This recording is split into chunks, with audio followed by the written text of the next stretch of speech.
Қайырлы күн баршаларыңызға. Бүгінгі біздің жасайтын тағамымыз қамырдан жасалған голубцы деп аталады. Әуелі бізге керекті заттармен таныстырып өтейін. 300 грамм тартылған ет және сәбізіміз бар.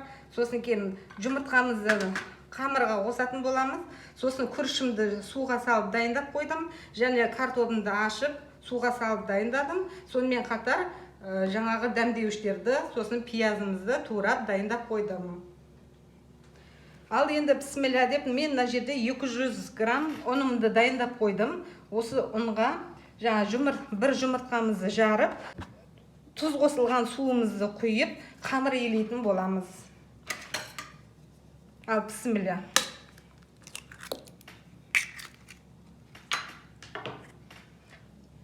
Наған тұзын салып дайындап қойғанмын. Енді осы өзіміздің отбасымызға шағын ғана жасап жатырмын. Сондықтан 200 грамм ұнын алдым мен. Сіздер өздеріңіз отбасыларыңызға қарай осылай жасасаңыздар болады. Ал бісміллә.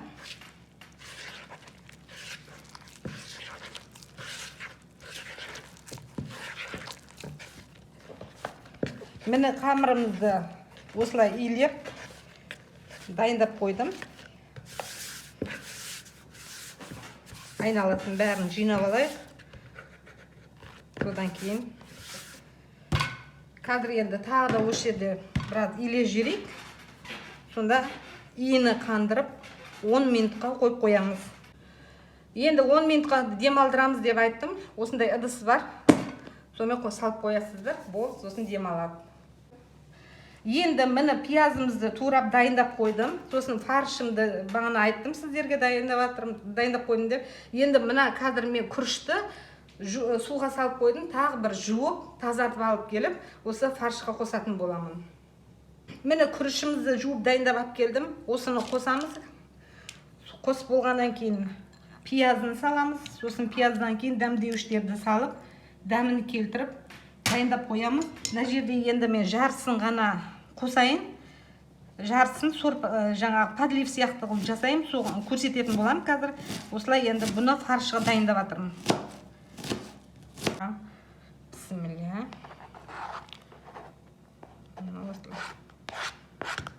Осы жарайды.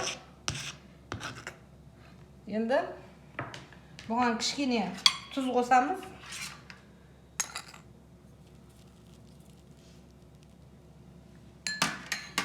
Одан кейін мына жерде барлық дәмдеуіштерді дайындап қойдым. Осы дәмдеуіштерді қосатын боламын. Үйдегі бар дәмдеуіштерді қоссаңыздар болады. Бұған енді әбден қасығымызбен араластырып, сосын кейін кішкене су құятын боламыз. Мен жаңа тұзды осыған қосып қойдым ғой, көздеріңізбен көріңіздер. Енді мен осы кішкене кесенің түбіне суды қосам. Суды қосып, осылай жақсылап тағы да араластырамыз. Тағы да кішкене су қосып жіберейін. Осымен. Міне дайын. Енді қалғанын неде сковородкаға қуырып көрсететін боламын. Ал достар, жаңа мен сіздерге айттым, сковородкаға қуырып көрсететін боламын деп. Біздегі енді жаңа пиязымызды бәрін турап дайындап қойдық. Міне одан кейін барып сәбізімізді дайындап қойдық.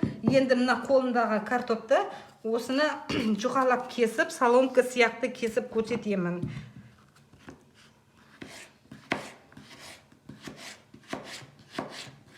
Осылай турайсыздар. Міне бір картоп осыны турап көрсеттім.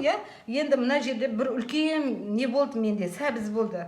Соны қолмен турап дайындап қоя салдым. Қазір енді осыны қуыратын боламыз. Міне майымды құйып дайындап қойдым сковородкаға. Газды жақтым. Енді кісінде мына пиязымызды салып қуырамыз. Енді мына сәбізімізді салатын боламыз. Бісміллә.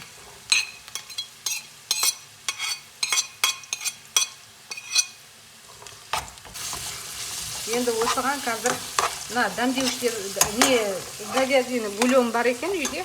Соны біреуін езіп, осылай дайындап қойдым, осы қосып жіберейін деп. Содан кейін барып тағы да бір араластырып жібереміз да. картопльны салып, томатымызды салып, суын құйып, осылай подлив жасайтын боламыз. Голубцидың бетіне осы подливті саламыз, сонда өте дәмді болып шығады. Және міне картопльны салып жатыр. Барлығы қуырыла берсін. Қазір кішкене бір 2 минутта қуырып болайық картопльмен бірге. Содан кейін барып томатын салып, суын құйып көрсететін боламыз. Міне достар, қақпағын аштым, томатты міне салып жатырмын. Осымен тағы да бір араластырып, жақсылап араластырып аламыз. Одан кейін барып, мен бағана тұзды суды көрдіңіздер ғой, қамырға салғанда, содан кішкене қалып болған, осыны да қосып қойайын деп жатырмын. Рәсуа болмасын деп. Енді осы кішкене тағы да бір қайнайды ғой. Сосын қайнап болғаннан кейін үстіне кішкене қайнаған су құямыз да, жаңағы дайын болған қамырдағы голубциді осының үстіне қойып пісіретін боламыз. Енді қамырымызды қараймыз. Міне, бісміллә, қараңыздар, әдемі жұмсақ болып шықты.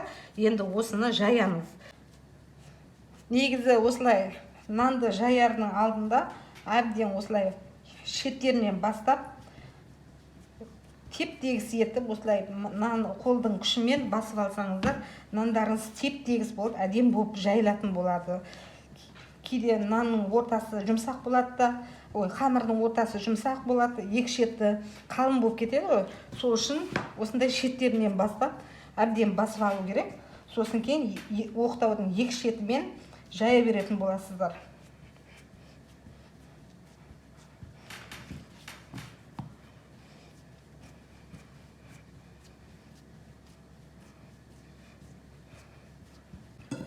Ал енді бісміллә деп жаямыз.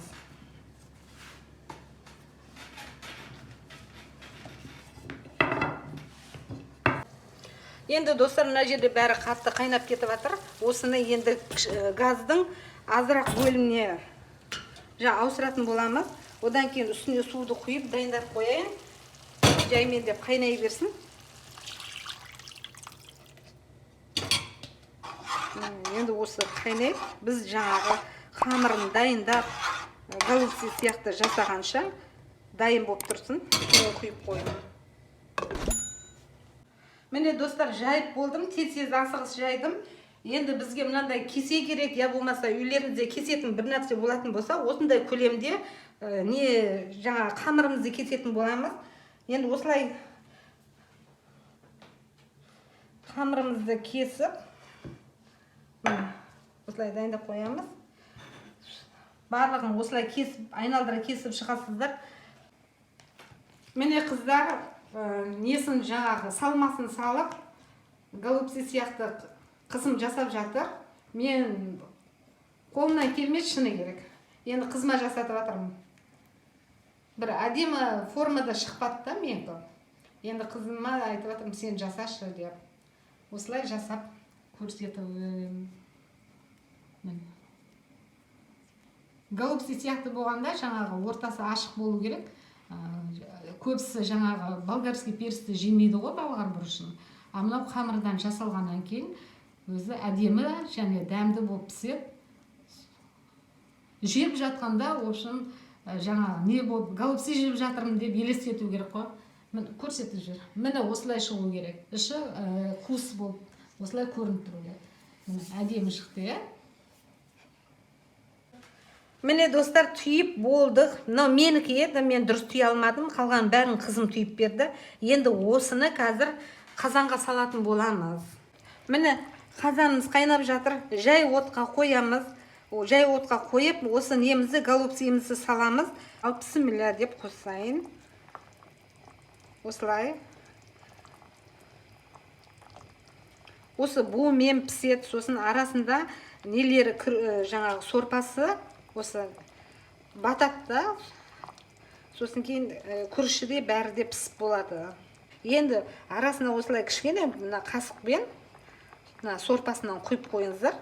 Батпай тұрғандарының ішіне сорпасын былай құйып жіберіңіздер. Сонда ішінде күріші де жаңа бәрі пісетін болады. Ал достар, мен қақпағын ашайын деп жатырмын. Міне дайын болды.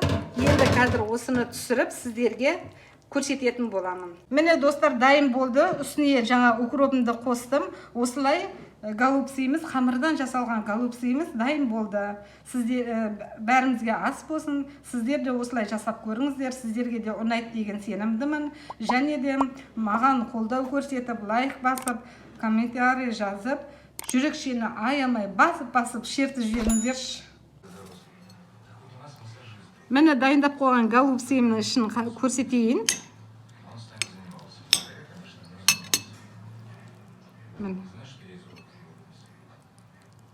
Қандай әдемі, күшті болып піскен.